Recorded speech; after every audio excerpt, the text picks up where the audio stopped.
بسم الله الرحمن الرحيم والتين والزيتون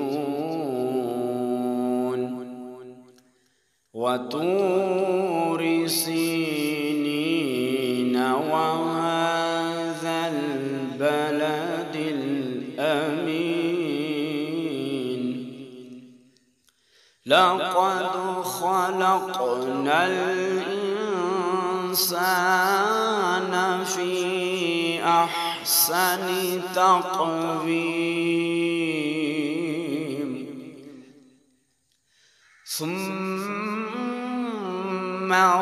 رددناه أسفل سافلين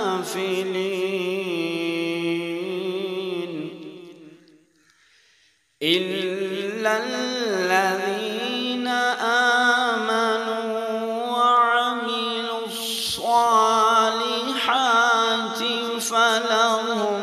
أجر غير ممنون